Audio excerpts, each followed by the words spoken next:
Küçücük gecemde benim ne yazık rüzgarın yapraklarla buluşması var.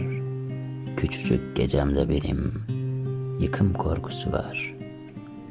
Değil mi? Karanlığın esintisini duyuyor musun? Bakıyorum elgince ben bu mutluluğa. Bağımlısıyım ben kendi umutsuzluğumun. Dinle.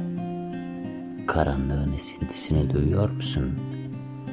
Şimdi bir şeyler geçiyor geceden ve ay kızıldır ve allak bullak ve her an yıkılma korkusunda bu damda. Bulutlar sanki yaslı yığınlar misali yağış anını bekliyorlar.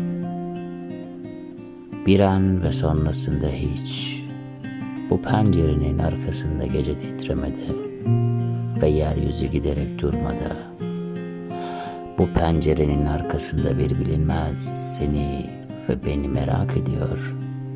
Ey baştan aşağı yeşil, ey baştan aşağı yeşil, yakıcı anılar gibi ellerini bırak benim aşk ellerime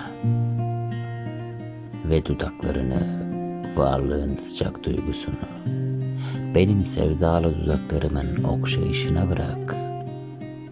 Rüzgar bizi götürecek, rüzgar bizi götürecek.